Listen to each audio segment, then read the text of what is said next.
Hello. So let's see. I'm going to go over to this lecture. There we go. All right. So today's lecture is going to be about mimetics, cultural evolution, and collective dynamics, and will be one of two units that we explore things like feedback loops, complexity, transmission of information within social groups, and the implications of interactions between individuals in determining collective outcomes, i.e. group level outputs. I'm going to try to make today's lecture a short one, tomorrow's lecture a medium length one like the one from yesterday, and you'll hear some banging upstairs. Again, I assume that who knows what's going on upstairs, like I have no idea. All right, so in this unit, we'll go over what social learning is and the various kinds of ways that sociality can enhance learning through various routes. We'll cover an intro to mimetics. We'll talk about behavioral innovation, which is the way that culture starts. Some individual creates a new idea, a new concept, a new device, a new strategy, and then that's transmitted to other individuals by non-genetic means, and those new innovations can persist after the departure, demise, death of the individual that initiated them. And that allows culture to persist beyond the life of any one individual, despite the fact that there's no gene encoding this specific device or strategy. It's a non-genetic bit of information and behavior that can be transmitted. We'll talk about culture and cultural evolution, how behavioral conformity within social groups influences the performance of those groups, what are the optimal levels of conformity that allow culture to persist and change through time. And then we'll talk about cumulative culture, which is a very fancy thing that humans do.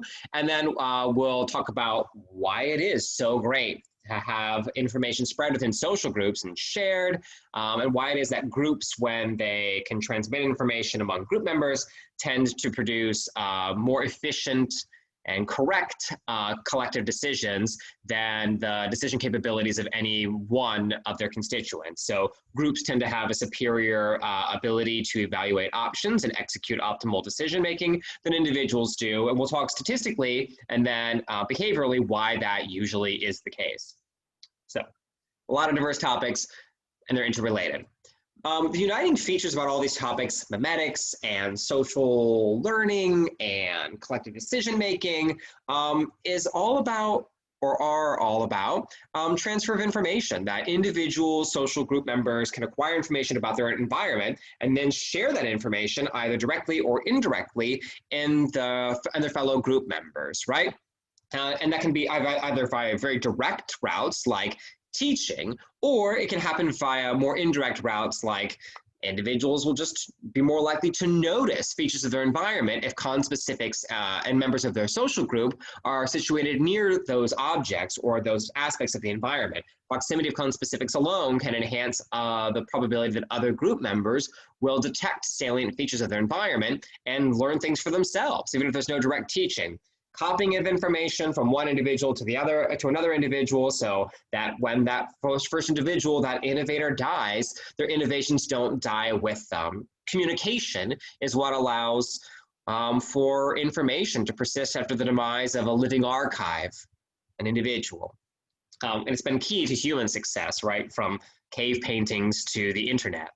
All right, so competition between ideas and memes. One of the important things that allows culture to be adaptive and to improve and how it enhances the performance and fitness or pleasure of its hosts, i.e. the individuals bearing these cultural units, these memes, these ideas and innovations, is that different alternative memes or solutions to problems, strategies are vetted against each other, either directly within an individual who will attempt to use various kinds of strategies to problems, innovations, and it experiences more pleasure, experiences greater success with one of these strategies versus another, or that different individuals possess different contrasting solutions to the same problem, and some individuals are reproducing more than others and are transmitting that information to their offspring with greater fidelity than they do towards individuals that are not their offspring.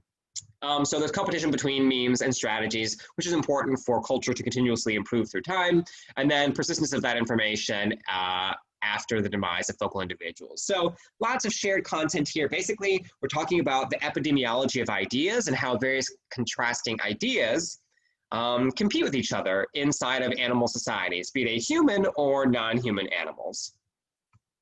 So the first key ingredient to get any of this highfalutin stuff off the ground is for conspecifics, i.e. fellow members of your species, and particularly other members of your social group, to enhance learning, acquisition of information of the individuals around them. So that when I acquire or I learn something new as a group member, I can transmit that or enhance the probability of other individuals acquiring that information because we live in an animal society. And animal societies tend to facilitate various kinds of social learning, like local enhancement, social facilitation, and teaching, which we'll go over right now. So what is social learning? Social learning is a change in an individual's behavior as a result of observing others. So you see another individual doing something, or hear it, or detect it, or smell it doing something. You sense it doing something, and as a consequence of observing its behavior, you're more likely to learn something. Maybe the thing that it's doing, or maybe something that's located near it, but something about observing another individual is enhancing your probability of learning something. A salient feature about your environment, a new strategy, a new association, what have you.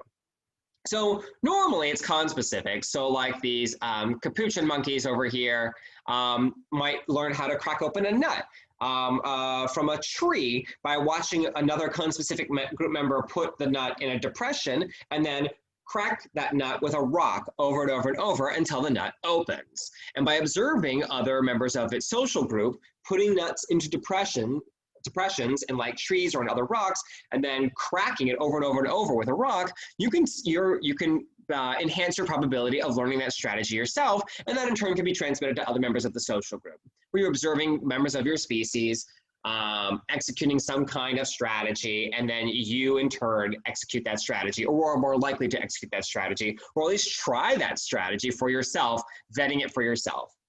However, sometimes it can be heterospecifics. So this lyrebird and the central portion of this screen listens to the calls of other birds in its habitat and then makes a giant composite melody of all the different songs that it hears in its environment, and sometimes non-bird sounds like car alarms or camera shutters or chainsaws or whatever, and then combines them all together into a particularly rich and complex song. So these lyrebirds are able to listen to the behavior, the acoustic behavior of other community members, i.e. heterospecifics, not members of its species, other kinds of birds in its environment, and then creates a composite song that is an aggregate of all those sounds in its environment. So you can acquire information both from conspecifics and heterospecifics. Usually it's between conspecifics and the same members of your species, but sometimes it's across species. So it's worth noting that both can happen. Local enhancement. Local enhancement is probably the most basic form of getting social learning off the ground. And that is that you just have your learning enhanced because you are drawn to the locality of other members of your species. So the famous example of that are these blue tits on the right-hand side here, beautiful little passerine bird from England and across to Europe. So it used to be in the olden days that there was a milkman, or milk person, I should say, who would deliver milk, which would have to be refrigerated, to households on a semi-regular basis, and it would show up in little glass bottles. How quaint, right? But you wouldn't want the glass bottle to just be open, right, where insects and things could fly into it and adulterate your milk. An unintentional joke has elapsed in my mind. Anyway, so you don't want that to happen. So you, the milk person, would cover this milk bottle with a little thing of tinfoil, basically. Well, at some point in the early 19th century, I guess it was, the middle 19th century, some enterprising blue tit in a population of around Southampton in England figured out that if you peck open this little thing of tinfoil, you can get to the milk inside. And in turn, you get access to a sugar-rich, calorie-rich, foraging opportunity that would otherwise be prevented. And in turn, this influences your performance, the pleasure you obtain. The sugar and fat is appealing to most organisms on Earth, myself and probably you guys as well, and to these blue tits as well. So very quickly, this strategy spread through the population of blue tits, first in Southampton and then subsequently across England and then through much of Western Europe in a semi-systematic way. There was a nucleus of innovation that then spread outward. And this occurred not because blue tits were teaching each other, like drawing their young over to this milk bottle and then pecking open the tinfoil and demonstrating how to open a milk bottle. No. It's just blue tits tend to occur in flocks. And so when conspecifics, even one conspecific that had learned this behavioral innovation of pecking open this tinfoil and drinking this milk is suddenly flying into the domicile or doorway of human domiciles, other members of its social group would tend to join them, just sort of go into that same domicile, that same sort of entryway. And so independently, just because they're drawn to conspecifics, they're more likely, other members of the social group that do not yet have this innovation are more likely to see this milk bottle. And so now they're near it. And that enhances their probability of pecking at it or looking at it or observing it or exhibiting any kind of non-neophobic response. And so just by being drawn near these milk bottles by innovative individuals that know how to open the milk bottle, other members of the social group are more likely to interact with the milk bottle, to notice it, and to attempt their own sorts of interactions with it, which might result in their independent, semi-independent acquisition of this innovation. They might peck at the milk bottle, they might peck at this tinfoil, and might one day figure out that they can peck through it or open these things up and then drink the milk for themselves. So it's not a direct demonstration, but it's an increase in the probability of other individuals acquiring this innovation for themselves because they were drawn near the focal object, right? If they weren't drawn near this milk bottle, they'd be way less likely to figure out how to open it. Put another way. Social facilitation. So this is another kind of social learning, or another opportunity for social learning, which is where the mere presence of others is thought to catalyze learning. So you can imagine like these two monkeys on the right-hand side here, because there's two individuals poking at, interacting with this foreign object, it increases the likelihood that either one of them will be able to figure out a new feature about it, a new salient aspect of it that makes it useful or pleasurable or advantageous. If one individual is exploring an object on its own, it will, for whatever reasons, have idiosyncrasies that make it more or less likely to discover various features about an object. But by having other group members around simultaneously, each of them will basically prod an object or prod an opportunity or approach it from different perspectives, and that will increase the odds that any one of them will stumble upon an innovation and that the others will be there when it happens. So co-exploration of novel objects or the fact that other members of your species are around might embolden individuals to go into risky areas like dumps or people's houses or the entryway to a British home if you're a passerine bird. And this conspecific enhanced boldness, because you have other members of your species around or exploratory individuals around, you might be more likely to check those environments out for yourself. It's not so scary of an environment that it immediately murdered your conspecifics, so you might be emboldened to go into these new environments and make discoveries for yourself. Both of these, co-exploration and conspecifically enhanced boldness or exploration, are examples of social facilitation, where the presence of other members of your group increases the odds that you will attain new information about your environment and learn from it. Teaching. All right, so teaching is, and there's a very stringent definition here for teaching. Look at this. Teaching is where an experienced individual serves as a tutor for a naive individual about some task, deliberately so and willfully so, and that these naive individuals are more likely to learn something about their environment, learn some sort of technique or innovation as a consequence of this tutor, and the tutor obtains no direct benefit for itself. Very difficult to accomplish all these aspects of this definition. So there's a tutor who knows something. There's a naive individual that doesn't know something. that tutor has to increase the learning rate or efficiency or probability of the naive individual, and the tutor can't be obtaining something for itself simultaneously. It has to be going out of its way to assist other individuals to learn something at a cost to the tutor's own performance or pleasure. There used to be all sorts of stories about like orca whales teaching their young to do this, that, or the other, or cheetah moms teaching their offspring how to hunt for the first time. Maybe that's true. Maybe it isn't. Maybe those mothers are just trying to acquire prey for themselves, and they do quite oftentimes attain prey or fragments of prey to themselves. So it's not clear that they're teaching deliberately these naive individuals, and it's also not clear whether or not these naive individuals would have learned this information if these teachers weren't around, right? It would involve all sorts of elaborate experiments that we probably can't do on cheetahs and orcas. So most examples about teaching in the animal world haven't really been that well scrutinized and have alternative explanations for what's going on that cannot be differentiated. So teaching, it's an important definition to think about.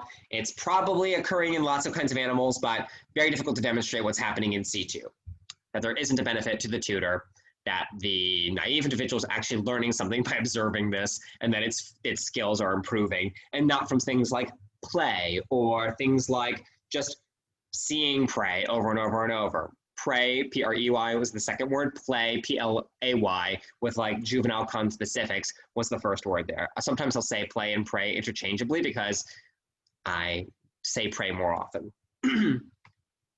All right, so intro to mimetics. What is a meme? What is mimetics? And how does it relate to culture and sociality? Memes. Memes in this course are not like pictures of things online that are well known with various sorts of script attached to them for humorous purposes. Memes for this course are non-genetic units of behavior that are transmissible from individual to individual. In human societies, we have oodles and oodles of memes. Art, humanities, aptitudes, beliefs, languages, customs, rituals, behavior, faith, religion, and food. Lots of these things combine together to create the culture of humanity, but each thing, each of these little subcategories has thousands and thousands, millions, and an innumerably large number of little memes within them that are transmitted from your parents, from your cousins, from your siblings, from your governments, from your religious backgrounds, et cetera, et cetera, et cetera. There is no gene that tells you to go to church on Sunday. Nope. There's no gene that tells you how to make baba ganoush. Nope, you don't have a baba ganoush gene on the inside of you. You don't have a go to church on Sunday gene inside of you. But you humans will tend to resemble the behavioral traits, the non-genetic behavioral traits of the individuals around them. Political views, food, beliefs, attitudes, aptitudes, etc. Language. There's no gene that teaches you how to speak English or French or whatever, right? There's no gene that codes for each individual bit of syntax. But you have a genetic capacity to assimilate all of this information in your brain. But each aspect of this culture is transmitted by non-genetic means. Oftentimes, well, inevitably, invariably, by the individuals around you, and human culture most recently, possibly even by remote individuals, oftentimes by remote individuals, through things like media and the internet. So mimetics is just the academic study of memes and the impacts they have on culture, evolution, etc.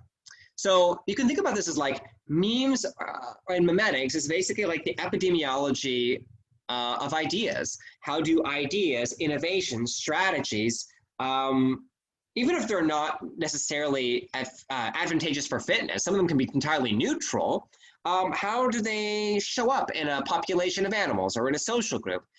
Who transmits them from individual to individual? What's the probability of acquiring this new meme? How do they change how a society functions, how it performs, and how it evolves through time? Why would you have mimetics? Why would you have culture to begin with? And can you study it in the same evolutionary framework as conventional evolution, where the unit of transmission and behavior under normal evolutionary biology is a genetically determined behavior, or genetically influenced behavior at least? So, the father of mimetics was probably Richard Dawkins, who formalized the notion of referring to a non-genetic unit of transmission of behavior as a meme, and probably coined mimetics, and is famous for things like famous book The Selfish Gene, which explained how genes and self-replicating inorganic molecules can give rise to evolution. How disorganized systems like self-catalyzing molecules in the bottom of the ocean can hypothetically give rise to all of life that we see on planet Earth. He's also famous more recently for becoming quite combative against all of the world religions and not shying away from conflict, and inspiring a new kind of conservative that is particularly, or views itself as particularly erudite. We're going to ignore that subsequent component of Richard Dawkins, just focused on one of his early contributions, and that is mimetics. So a transmissible unit of culture and behavior not associated with a specific gene. They still have a genetic influence, right? Your brain still has lots of genes that determine how it's organized and its capacity to store information.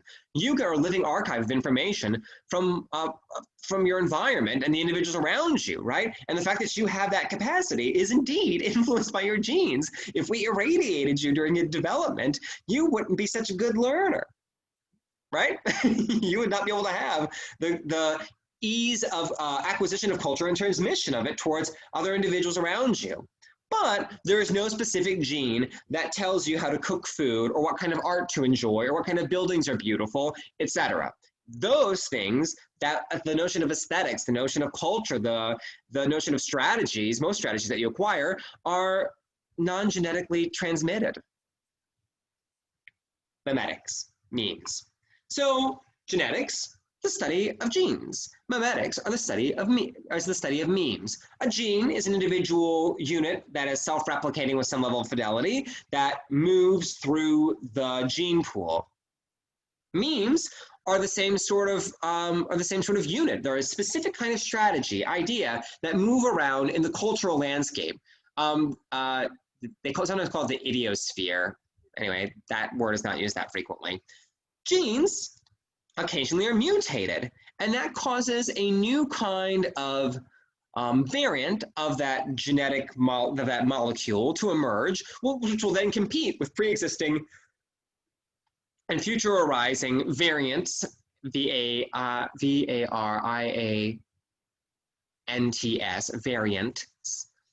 variants of that gene, which will then compete in the gene pool. And if any of these different variants have a superior outcome for their host in terms of reproduction or survival, they'll increase in frequency.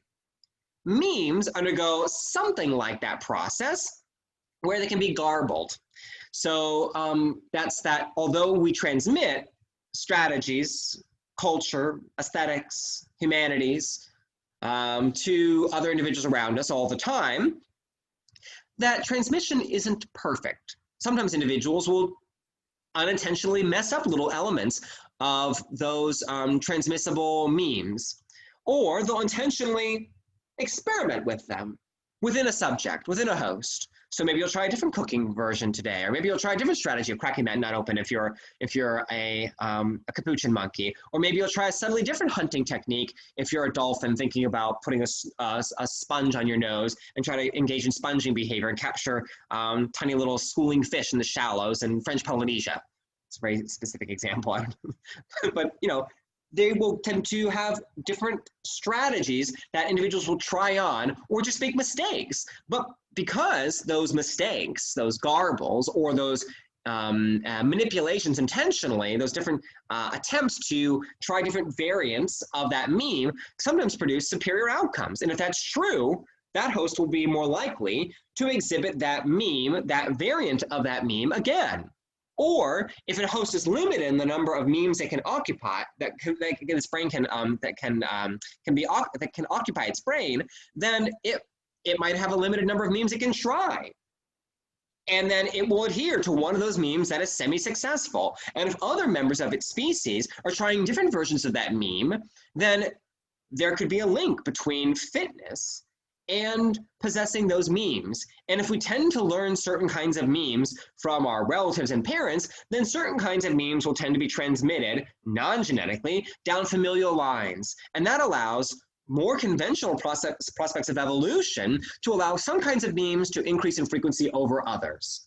So genes compete with genes in a genetic, classic natural selection sort of way, adding drift and other elements of evolution. And memes can compete with memes in two ways, either competing between individuals with some level of fidelity of transmission down family lines, or within subjects who are trying different memes on, trying different strategies on through time, and ones that are particularly successful tend to be linked within that host, and eventually it throws away some of those memes and retains others. So there can be within host competition or between host competition with memes. Genes don't get to have that former opportunity. Memes compete. They compete all the time with each other. So what makes a meme especially effective at persisting in the idiosphere, in the pool of memes in an environment? One, if memes are sticky, they tend to stay in their host's brain. So there are some kinds of memes, well, like memes that could be completely advantageous, but the host just doesn't have the capacities to remember them, or it doesn't align to their sensory systems. Oh, it's in the wrong language for their brains or sensory systems for their peripheral nervous system. If it increases the fitness of its host or the pleasure of its host, it's much more likely to persist, right? If it's advantageous in some way, although that's not always the case. Sometimes very costly memes can stick around. If individuals that bear certain kinds of memes are more likely to reproduce and there's fidelity on family lines, then those memes will tend to stick around and compete well in the idiosphere. Memes that are pleasurable are more likely to persist around. And then if an individual's identity is linked with a meme, like there's an aspect about your culture that you psychologically or behaviorally recognize as being an important element of your identity, then you're less likely to discard those kinds of memes. So giant, complex groups of memes, elements of culture, can be packaged together in basically super memes like religions or nations or political affiliations, which can then very directly compete with each other in conspicuous ways. Canada's got a bunch of these things, and I think there was just a provincial election in British Columbia. One of my exes is a politically active entity that has run for office one time federally and is now involved in the Liberal Party. But I'm aware of these things all the time. I hear about like forthcoming elections and competition between candidates within these parties, beyond these parties. And in Canada, I mean, the branding of these national parties is extraordinarily important, more so than the entities of the specific entities that these parties put forward, their candidates. So these parties, the most important thing are their brands and the constellation of cultural beliefs and views that are packaged together within them. It's kind of neat that Canada has the advantage that there are so many parties that you can, as a decision maker, you can decide that you identify with one of these things or multiple of them or switch very easily. In the States, you have two options and that's it. Not a lot of axes of variation with which to identify yourself.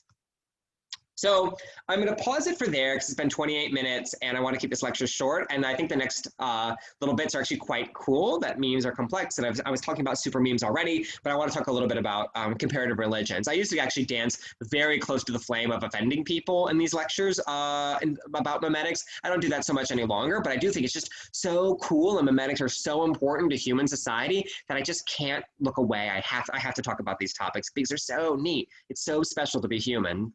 To our knowledge, no organisms on Earth have political parties or religions, and they're quite exceptional. If you're wondering about what it is to be human and what makes you so unique, I mean, cumulative culture and things like religion and politics are exceptionally endemic to being a human, and they're what make us so neat to study sometimes. So, or oftentimes, at least by my view. Anyway, I'll let you guys go and you can scamper away and I will see you guys, I think tomorrow. So you're not getting away for it really at all. We'll bulldoze through like the second third of this lecture, hopefully tomorrow. Take it easy. Have a good one. Bye. All right. Bye for real now though.